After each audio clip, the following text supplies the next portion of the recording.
নমস্কার, কলিস কিচেনে সবাইকে স্বাগত জানাচ্ছি। আজ ডিম দিয়ে মসুর ডালের একটা ডাল তরকা রেসিপি বানাচ্ছি। এর জন্য মসুর ডালটা খুব ভালো করে ধুয়ে নিয়েছি, 2টা ডিম সিদ্ধ করে কেটে রেখেছি। সাথে নিয়েছি একটা পেঁয়াজ, কয়েক কোয়া রসুন, কয়েকটা কাঁচা লঙ্কা আর 2টা টমেটো নিয়ে নিয়েছি। প্রথমেই পেঁয়াজটা ছিলকা ছাড়িয়ে পেঁয়াজটাকে আমি কুচি কুচি করে কেটে নিচ্ছি। ডিম দিয়ে এইভাবে মসুর ডালের ডাল তরকার রেসিপিটা ভাতের সাথে খেতেও যেরকম ভালো লাগে, রুটির সাথেও খুব ভালো লাগে খেতে। সম্পূর্ণ অন্যরকম টেস্ট হয় এই ডাল রেসিপিটা। পেঁয়াজটা কুচি করে কেটে নিয়েছি। এবার টমেটো 2টাও আমি ছোটো ছোটো করে কেটে নেব। প্রথমে টমেটোর উপর দিকটা কেটে ফেলে দিয়েছি। এবার টমেটোগুলো লম্বালম্বি পিস করে ছোটো ছোটো করে কেটে নিচ্ছি। আর টমেটোর বিচি যেহেতু খাওয়া ভালো না, তাই বিচিগুলো ফেলে দিচ্ছি। 2টা টমেটো এইভাবে ছোটো ছোটো করে কেটে নেব। এমনিতে আমরা ঘরে যে মসুর ডাল বানিয়ে থাকি, সেই মসুর ডালের একটা টেস্ট আর ডাল তরকার রেসিপির মসুর ডালের সম্পূর্ণ আলাদা টেস্ট হয়। এর গন্ধটাও আলাদা হয়, যেহেতু এর মধ্যে আদা, পেঁয়াজ, রসুন সব কিছু দিতে লাগে। আর তরকাটা লাস্টে একবার উপর থেকে দিয়ে দিলে গন্ধটা খুব সুন্দর আসে। গ্যাসে একটা কুকার বসিয়ে দিয়েছি, এর মধ্যে দিয়ে দিয়েছি সরষের তেল। ফোড়নে দিয়ে দিলাম 3টে শুকনো লঙ্কা, তেজপাতা, আর দিয়ে দিচ্ছি সামান্য গোটা জিরে। ফোড়নটাকে খুব ভালো করে ভাজা ভাজা করে নিতে হবে, যাতে ফোড়ন থেকে খুব সুন্দর একটা গন্ধ বেরিয়ে আসে।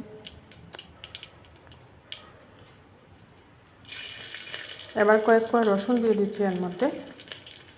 সবগুলো দেবো না, কয়েক কোয়া রসুন রাখবো সবশেষে। আবার এর মধ্যে তরকা দেবো, তখন রসুনটা লাগবে। কুচিয়ে রাখা পেঁয়াজ দিয়ে দিলাম। দিয়ে এবার এটাকে খুব ভালো করে ভেজে নিতে হবে পেঁয়াজটাকে। পেঁয়াজটা গোটা জিরের সাথে খুব ভালো করে ভেজে নিচ্ছি। ভাজার এই পর্যায়ে কেটে রাখা টমেটো দিয়ে দিচ্ছি।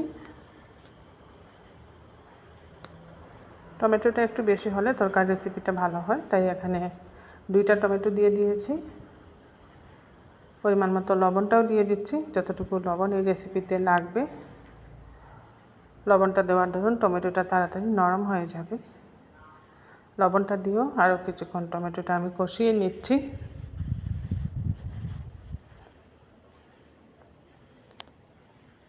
টমেটোটাকে খুব ভালো করে কষিয়ে নিচ্ছি।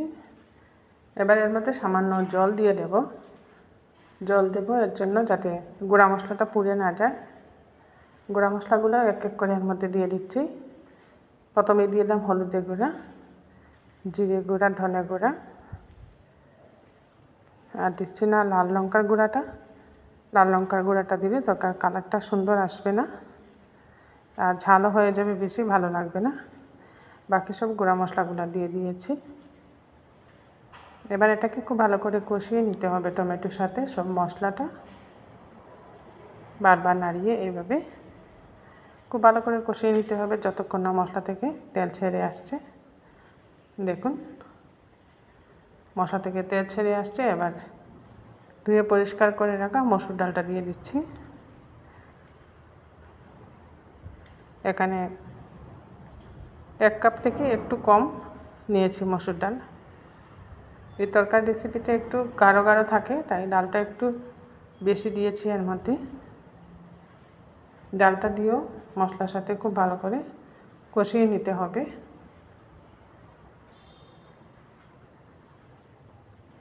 বারবার নাড়িয়ে এইভাবে একদম শুকনো করে কষিয়ে নিচ্ছি। এবার দিয়ে দিচ্ছি পরিমাণ মতো জল। জলটা দিয়েও আরেকবার নাড়িয়ে দিচ্ছি। জলটা দিয়ে খুব ভালো করে নাড়িয়ে কুকারের মুখটা লাগিয়ে এখন 2টা সিটি দিয়ে নেব। 2টা সিটি দেওয়ার পর সাথে সাথে খুলে নেব। ডালটা সম্পূর্ণরূপে গলে গেলে ভালো লাগবে না। গ্যাসে আবার একটা কড়াই বসিয়ে দিলাম। এর মধ্যে দিয়ে দিয়েছি 1 চামচের মতো সরষের তেল। ডিমগুলো কেটে রেখেছিলাম নুন হলুদ মাখিয়ে। ডিমগুলোকে হালকা ভেজে নিচ্ছি। একদিক ভাজা হয়ে গেছে, অপর দিকটা উল্টে দিচ্ছি। ডিম কাঁচা অবস্থায় না দিয়ে, কাঁচা বলতে আমি এটা বোঝাচ্ছি সিদ্ধ করে না ভেজে দিলে ভালো লাগবে না, তাই এটাকে একটু হালকা ভেজে নিলাম। এবার ছোট্ট একটা তরকা প্যান বসিয়ে দিয়েছি গ্যাসে। এর মধ্যে দিয়ে দিলাম আবারও সরষের তেল। কুচিয়ে রাখা রসুন দিয়ে দিয়েছি।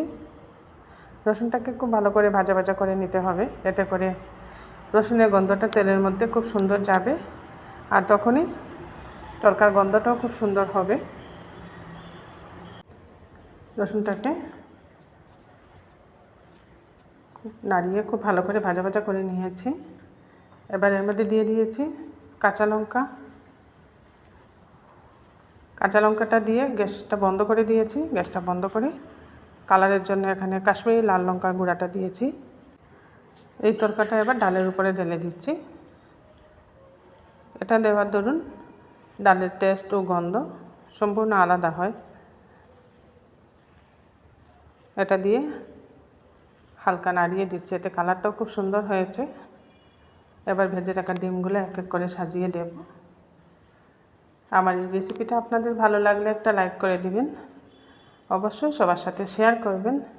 আর যারা ফেসবুক থেকে দেখছেন ফেসবুক পেজটা ফলো করে নেবেন। আর যারা এখনও কলিজ কিচেন সাবস্ক্রাইব করেন নাই, আমি আপনাদেরকে অনুরোধ করছি কলিজ কিচেনটা সাবস্ক্রাইব করে নেবেন, এতে করে যখনই এরকম নতুন নতুন রেসিপি আপলোড করি সাথে সাথে নোটিফিকেশনটা পেয়ে যাবেন।